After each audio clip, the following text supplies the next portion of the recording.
Olá, meus queridos amigos e alunos, mais uma vez um prazer enorme estar aqui com vocês.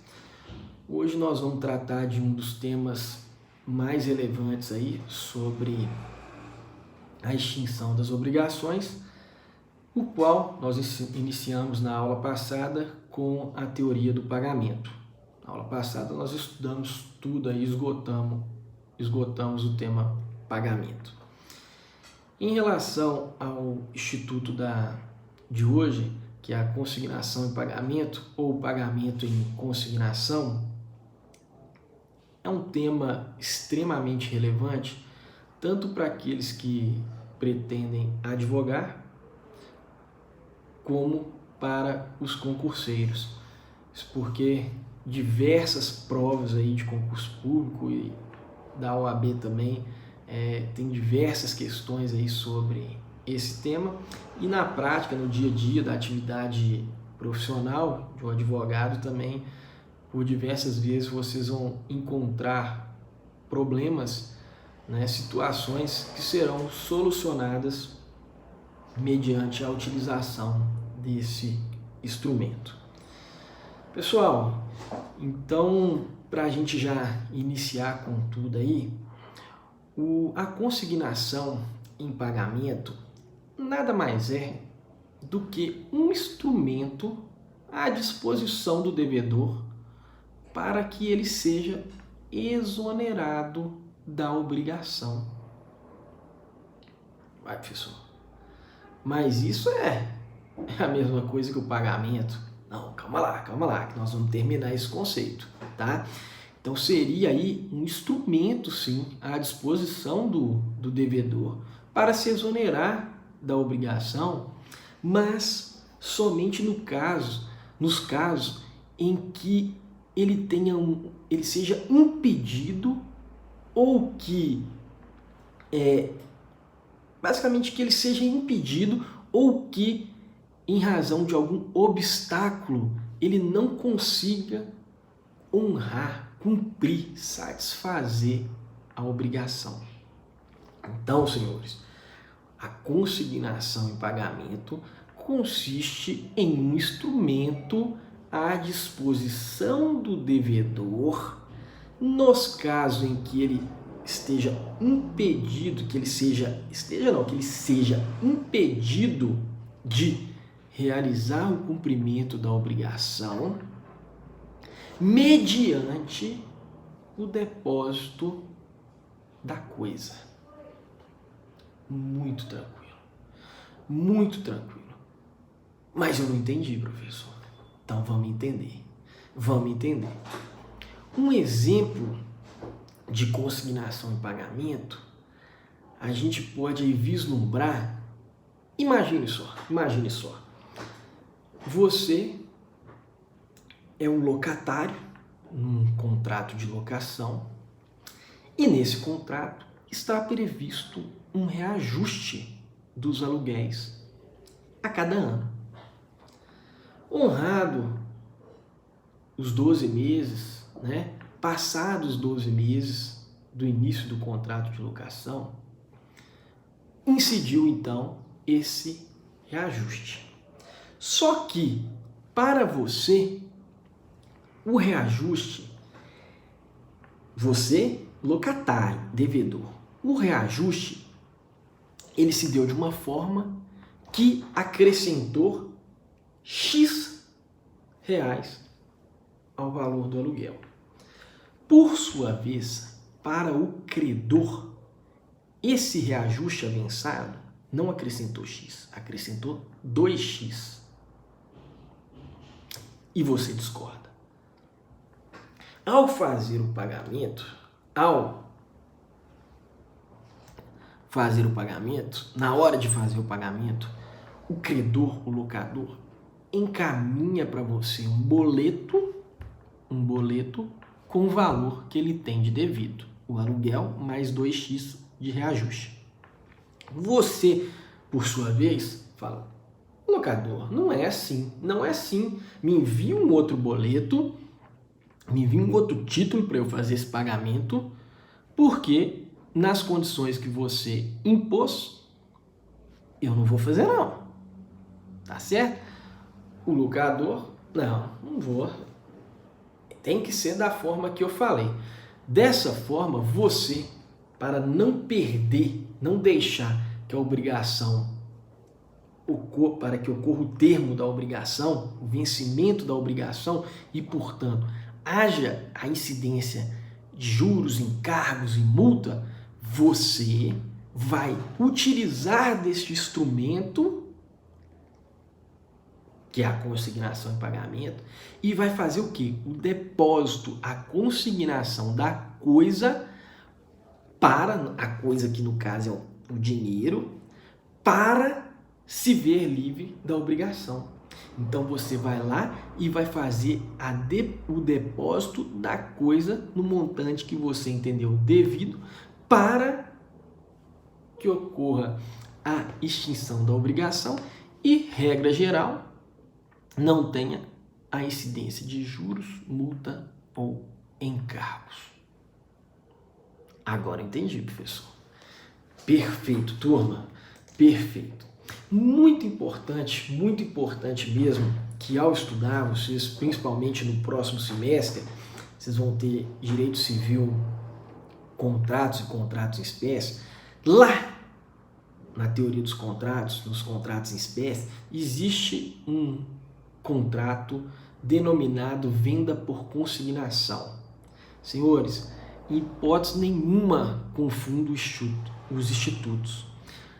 Venda por consignação é aquela em que o consignante, proprietário de um bem imóvel, ele entrega para um terceiro consignado, ele deixa com esse terceiro consignado o imóvel para que esse, estipula um preço.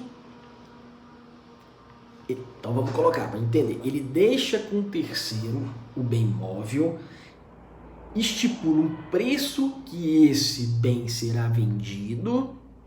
Esse terceiro fica com a incumbência de vender o bem no preço que o consignante estipulou, mediante vamos colocar assim, uma comissão. É o que vocês veem lá nos contratos com revendedora de veículos. A revendedora de veículos pega o carro do proprietário, fica com o carro lá, o carro não é dela, ela combina com o proprietário do carro um preço. Então esse carro aí é uma Mercedes, ok, 100 mil reais, 100 mil reais. Vou vender aqui por 100 mil reais, você vende por 100 mil reais, que você vender a mais é seu, ok. Vendeu por 103 mil, esse consignatário aí, a revendedora fica com os 3 mil e repassa os 100 mil para o titular da coisa. Isso é venda por consignação. A consignação e pagamento é um instituto completamente diverso, igual a gente viu lá. Consiste no instrumento à disposição do devedor para que em caso em que ele seja impedido de cumprir a prestação, ele utiliza o instrumento para se ver exonerado aí da obrigação. São coisas completamente diferentes, tá certo? Então já fica claro isso aí, já fique claro. Turma, em relação à natureza jurídica do Instituto da Consignação, eu tenho que entender o que é natureza jurídica. E eu já falei por diversas vezes para vocês que natureza jurídica nada mais é do que é o Instituto para o direito. Perfeito? Em relação à consignação e pagamento, a gente consegue perceber de forma muito tranquila que trata-se de uma forma de extinção das obrigações, sendo ou consistindo em um pagamento, uma forma indireta de pagamento. A direta se dá pelo pagamento. Nós estudamos a teoria do pagamento. É quando o devedor ele vai lá, entrega a coisa, cumpre a prestação, seja ela de dar, fazer ou não fazer, e recebe a quitação. a consignação em pagamento ela é indireta porque você vai fazer o depósito da coisa para um terceiro, ou seja, judicial ou extrajudicial, que nós vamos estudar, então para as instituições financeiras, para que através desses terceiros o devedor venha receber, o credor venha receber a coisa. Por isso, indireto, tá certo? Então, em relação à natureza jurídica, nada mais é do que uma forma de extinção das obrigações consistindo em um pagamento indireto da prestação. Além disso, senhores, é importante que fique claro que trata-se aí de uma faculdade do devedor. Em momento nenhum, o devedor está obrigado a fazer o pagamento, a consignação da coisa, a utilizar, então, da consignação em pagamento. Ele faz se ele bem entender.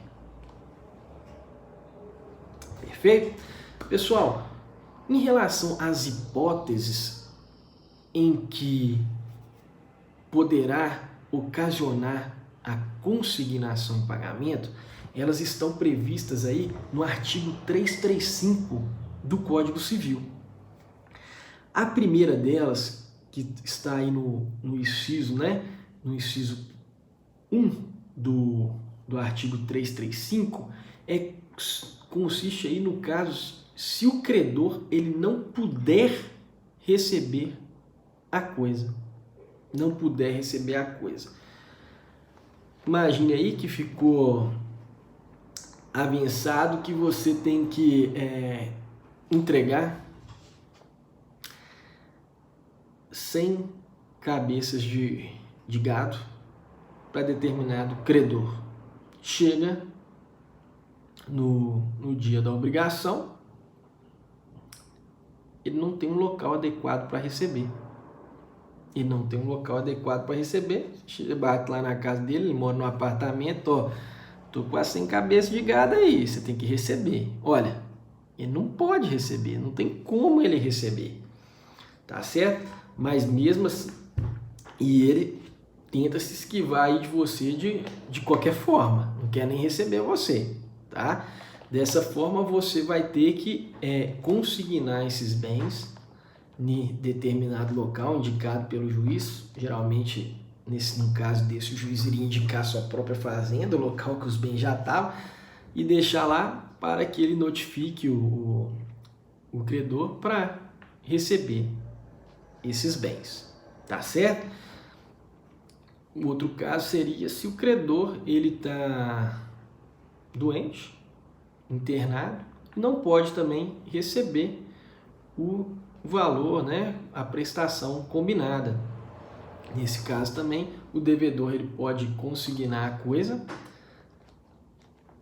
para se ver livre da obrigação. Uma outra hipótese que o inciso 1º traz é nos casos que, sem justa causa, o credor ele se recusa a receber o pagamento.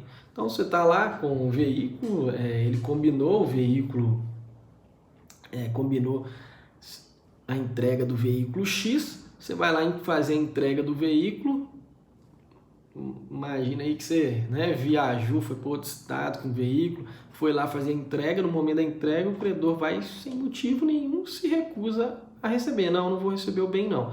Dessa forma, você também consigna a coisa para que você seja exonerado da obrigação e então não recaia nenhum juros, multas, nada em relação a você, no caso, devedor, tá?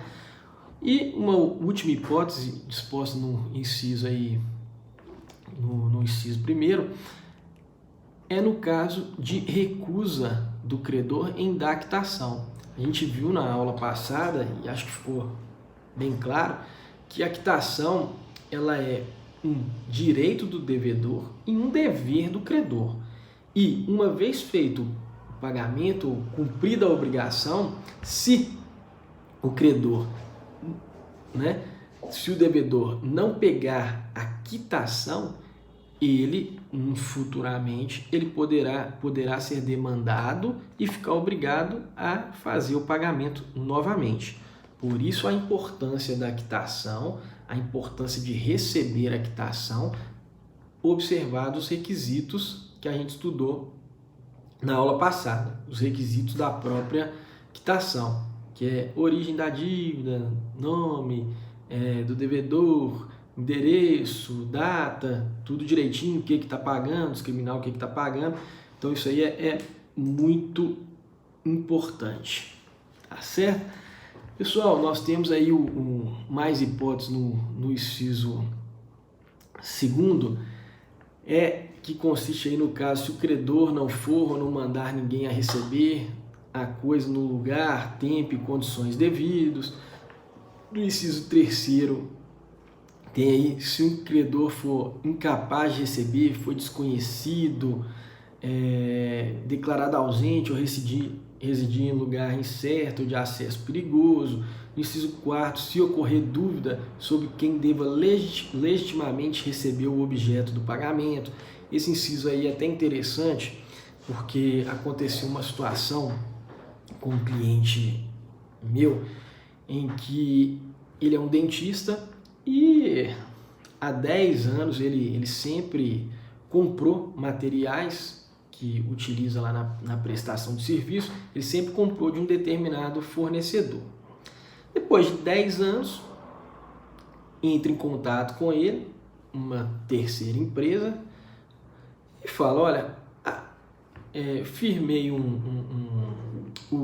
fornecedor, no caso é o credor, transferiu as dívidas todas para mim aqui, e agora eu sou o responsável por receber os valores devidos por você da última entrega dos materiais. O meu cliente, ele entrou em contato e falou, mas, poxa, uma terceira empresa aqui entrou em contato comigo falando que eu tenho que fazer o pagamento lá do fornecedor pelos materiais que eu adquiri. Isso está certo? Como é que funciona aí?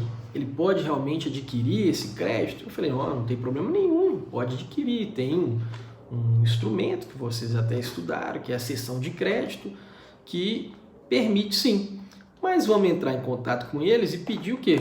Eles encaminharem o contrato de cessão para a gente saber realmente se houve ou não essa cessão de crédito, se essa terceira empresa ela é ou não a cessionária. Entramos em contato com eles e eles informaram que não poderia entregar o contrato de cessão. E não deram muita brecha para a gente não. Nós então ligamos para o fornecedor, ele falou, não, realmente você tem que fazer o pagamento lá para outra empresa. Eu falei, então me encaminha um contrato de cessão ou então uma autorização, um documento autorizando que o pagamento seja feito para outra empresa. Eles falaram, olha, tá bom, vamos enviar. Chegou próximo ao dia de vencimento da obrigação e nada deles, ou seja, a gente tinha feito o pedido há mais de 7 dias e eles não deram retorno nenhum e a gente insistiu com eles e mesmo assim eles se negaram a fornecer. No caso, nós ficamos com dúvida de quem era, portanto, legitimado a receber o pagamento.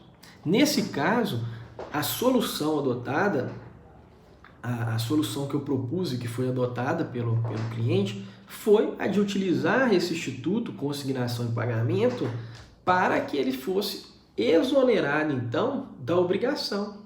E assim foi feito. Nós pegamos o valor, depositamos, fizemos a consignação, depósito, no caso foi em juízo, né? O depósito judicial do valor e meu cliente ele ficou exonerado. Lá a gente falou, deixa eles brigarem para quem que vai receber ou não, deixa eles discutirem lá quem tem legitimidade ou não. Mostramos os documentos, os e-mails, as solicitações que fizemos para que eles encaminhassem o contrato de cessão e que eles não responderam e acabou, esse caso já foi julgado já, que nós obtivemos êxito. êxito então na ação, e descobrimos futuramente que o fornecedor ele estava quebrado, e se a gente depositasse na conta dele, esse dinheiro seria bloqueado. Então ele fez isso para não perder, em tese, aí, o crédito que ele tinha com a gente. Mas aí eles resolveram para lá. Fato é que a situação do meu cliente, né, não houve incidência de multa nem juros, e ele ficou desobrigado, ele ficou livre então da obrigação, porque nós utilizamos aí esse instituto, tá certo?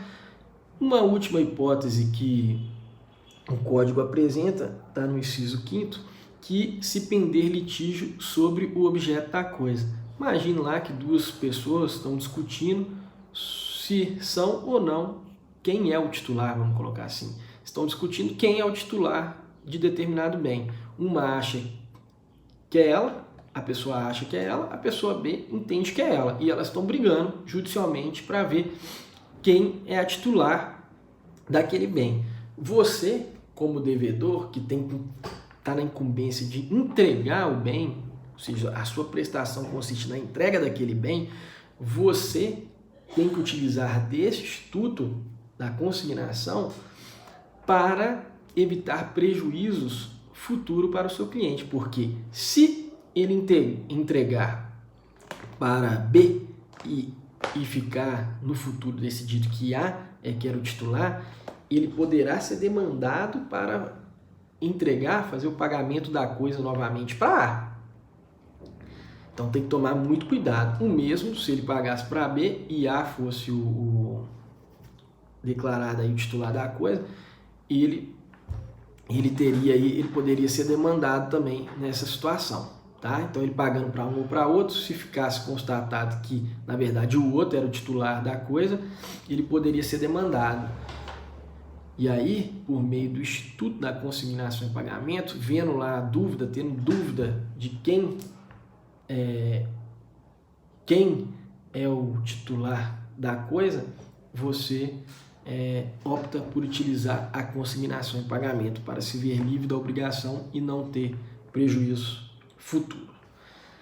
Pessoal, ainda em relação à consignação em pagamento, para que ela seja válida, tem que preencher alguns requisitos. São eles os subjetivos, objetivos e o local em que vai se efetivar o depósito da coisa. O primeiro, subjetivo, está relacionado aí ao sujeito, a quem pode fazer o depósito da coisa. Nesse ponto é muito tranquilo que o legitimado, aquele que pode fazer o depósito da coisa, é o devedor. Ele que está obrigado ao cumprimento da obrigação. Então, ele é o legitimado para fazer o depósito da coisa. Além disso, ele pode indicar algum representante. Não há problema nenhum. Em relação ao requisito objetivo de validade, a gente viu na aula que a gente tratou sobre pagamento que mesmo no caso de obrigação divisível, o credor não está obrigado a receber em partes e nem o devedor está obrigado a cumprir a prestação em partes, se assim não foi convencionado. Então, como requisito objetivo de validade da consignação em pagamento, nós temos que o objeto da prestação ou um cumprimento da prestação tem que ser de maneira integral, tem que ser cumprido em sua totalidade. Somente assim a consignação terá validade. Então foi avançado aí o pagamento de R$10.000, a dívida está para vencer, tem dúvida de quem deve receber, você não pode consignar lá, depositar 5.000. Você tem que fazer o depósito dos 10.000 para que então a consignação tenha validade. E como último requisito aí de validade da consignação em pagamento, nós temos o local em que deve ser feito o depósito. No caso de dívidas quesíveis ou querável, que é a regra geral, né, em que o pagamento deve ser realizado no domicílio do devedor, lembra lá do seu Madruga, do devedor? Então, o depósito da coisa tem que ser aonde? No domicílio do devedor. Se a gente estiver tratando de dívida portável ou portável, em que o pagamento da coisa, o cumprimento da obrigação deve ser realizado no domicílio do credor, o depósito, por sua vez, a consignação de pagamento, por sua vez, deve ser feita no local, no domicílio do credor. Quando tiver o foro de eleição, ou seja, quando as partes ajustarem, combinarem um local para que o pagamento seja realizado, então um local diverso, qualquer local, o depósito da coisa vai ser no local em que as partes combinaram para que seja realizado o pagamento. E por fim, pessoal, quando se tratar aí de bem imóvel ou das obrigações deles decorrentes, o depósito da coisa vai ter que ser no local em que se está situado o imóvel. Isso é regra que está no código. E trata-se também de requisito de validade para que a consignação tenha validade. Perfeito? Muito importante essa questão. Turma, uma outra situação que é de extrema relevância e que nós vamos estudar agora se atém aí à possibilidade de levantamento do depósito, ou seja, da coisa pelo devedor. Em relação a essa questão, nós temos aí 3 situações. A primeira dela é se o levantamento da coisa, se pode ser feito o levantamento da coisa antes da aceitação ou impugnação pelo credor. Como assim, professor? Como assim? Não entendi nada. Complicado mesmo. Vamos lá com exemplo. Imagina aí, naquele caso que eu trouxe aí sobre o meu cliente dentista, para se exonerar da obrigação, nós fizemos a consignação, ou seja, o depósito do valor referente aos materiais que ele adquiriu. Perfeito? Então, nós fizemos lá esse depósito que foi em juízo.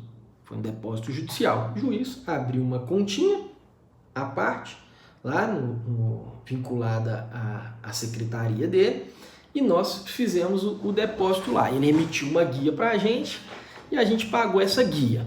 Perfeito, fizemos o depósito da coisa. Imagine então que o meu cliente, por qualquer motivo, precisava desse dinheiro. Para pagar uma outra coisa aqui, que a multa seria muito mais pesada. Muito mais é difícil, né? Que seria bem pesada. Nesse momento aí, eu falei, olha, então vamos fazer o seguinte, vamos fazer o levantamento, então, da coisa. Ele falou, não, perfeito, vamos fazer lá o levantamento do valor que a gente depositou. Vamos pegar, então, o valor que a gente depositou. Ok, até aí ok. Eu falei, olha, vamos pegar agora porque o devedor, o credor, ele ainda não foi comunicado, ele não foi citado e nem sabe que o depósito foi feito. Então vamos fazer o levantamento agora, porque nessa situação aqui, em que nós estamos retirando a coisa antes da manifestação do credor, a gente pode fazer isso sem precisar da concordância desse credor. A gente só vai ter que pagar o quê? As custas do processo. Mas a gente pode fazer o levantamento. Então, senhores, entenda que depositar da coisa, então feito o depósito da coisa, igual nós fizemos aqui, o depósito lá de 10 mil reais, fiz lá na conta judicial, eu posso levantar antes eu posso levantar esse dinheiro, eu posso retirar esse dinheiro sem autorização do credor se ele ainda não manifestou no processo. Ou seja, se ele ainda não aceitou a coisa ou se ele ainda não impugnou a coisa. Impugnar como? Olha, o valor não é esse, o valor é maior, então eu estou impugnando aqui. Se ele ainda não manifestou, não aceitou ou não impugnou, eu posso levantar a coisa. Por quê? Ela não passou para o patrimônio dele ainda. Ela não é dele ainda. Ele nem sabe do depósito. E eu posso fazer, então, o levantamento sem autorização dele. Tem que pagar somente as custas lá, as despesas que eu acarretei para o judiciário. Por sua vez, senhores, vocês têm que estar cientes que, nesse caso, a obrigação, então, não foi satisfeita. Porque quando a gente faz a consignação em pagamento, se cumprido todos os requisitos de validade, a obrigação torna-se satisfeita. Nesse caso, como eu tirei antes do credor, se quer manifestar, a obrigação não estará satisfeita. Perfeito? Agora, uma outra situação aqui seria se esse credor já tivesse aceitado o valor que foi depositado pelo meu cliente ou impugnado o valor. Ou seja, ele já tinha ciência, então, do depósito. E ele concordou ou impugnou. Falou, olha, o valor que vocês estão depositando aí está menor, não é esse não. Nesse caso, quando já houve uma expressa, aí, já houve uma manifestação do credor, para que o meu cliente faça o levantamento da coisa, ou seja, faça o levantamento do direito, do dinheiro, é necessário, então, a concordância do credor. Olha que interessante. Se ele não manifestou, ele não precisa concordar. Se ele não tinha ciência, ele não precisa concordar porque ele sequer sabia que o depósito da coisa foi realizado. Já se ele manifestou a aceitação, né? Se ele manifestou a aceitação ou impugnou a coisa, eu preciso da concordância, da anuência dele para tirar o dinheiro. Ele pode falar, ó, vocês não vão tirar não. E pessoal, que fique claro, se ele concordar aí com que eu, devedor, faço o levantamento, então ele, ó, pode fazer sim, devedor, pode fazer o levantamento do valor, que eu acho que é muito improvável, né? Mas se ele concordar, se tiver qualquer tipo de garantia na obrigação, então imagina aí num contrato de locação, tem lá o fiador, né? A figura dos fiadores, o devedor fez então a consignação do valor que ele entende devido, e aí o credor já tinha manifestado ou impugnado, e mesmo assim concorda com o levantamento do valor pelo devedor, esse credor ele vai perder em relação àquela prestação ali, aquele aluguel que foi depositado, ele vai perder então a garantia do fiador. Olha como é que isso é importante. Então, olhe isso aí na apostila para que fique bem claro. E uma última situação é no caso, se a gente já tiver uma sentença, uma decisão judicial, falando que, determinando aí no caso, julgando procedente a consignação em pagamento e já determinando que o credor faça o levantamento da coisa. Nessa hipótese, a coisa ela já passou para o patrimônio do credor. Nas outras duas, não. Nas outras duas hipóteses, o patrimônio ainda não pertencia ao devedor e não ao credor. Já aqui, quando há uma sentença, no caso, de procedência, de julgando favorável à consignação em pagamento, essa coisa, esse valor, no caso aqui depositado, ele já passou a integrar o patrimônio do credor. Então, portanto, não cabe mais ao devedor fazer o levantamento, mesmo com anuência ou não do credor. Tá certo? E quando se tratar de relação obrigacional periódica, Agora já mudando, aquilo lá era nas hipóteses aí de possibilidade de levantamento de pagamento, de levantamento do depósito pelo devedor. Agora, em relação naquelas situações em que as obrigações forem periódicas, ou então se vencer por períodos, no caso aí do próprio contrato de locação, a consignação, tendo dúvida lá de quem tem que receber ou do valor, a consignação ela tem que ser feita mediante período. Então, em todo vencimento, ou seja, todo mês, você vai lá e faz a consignação, tá? Isso que eu falei era para vir antes da questão dos depósitos lá, da possibilidade de levantamento do valor depositado, mas fica claro aí para vocês, tá certo? Pessoal, há também, além da consignação judicial que nós tratamos aqui, há também a possibilidade de realização da consignação extrajudicial. A extrajudicial, ela é aquela realizada fora do judiciário. Fora do judiciário, mas limitada também às instituições financeiras oficiais. Instituições financeiras mais conhecidas como bancos oficiais. A consignação extrajudicial, ela só é cabível para as obrigações em pecúnia, em dinheiro. A gente não pode fazer, então não pode fazer a consignação, depósito de bem móvel ou imóvel. Você não pode depositar bem móvel ou imóvel. Judicialmente você pode. Você pegou o bem móvel, você vai informar para o juiz, olha, tá aqui, onde que eu deixo ele? Aí o juiz vai indicar. Ah, se é bem imóvel, tá aqui as chaves aqui, estou deixando ele à disposição. Quando a gente fala depósito de bem imóvel, entenda que esse bem imóvel vai ficar à disposição do credor. No caso da consignação extrajudicial, que é feita lá na instituição financeira, você não pode deixar um imóvel, você não pode deixar um bem móvel qualquer, você só pode deixar dinheiro, pecúnia. Perfeito?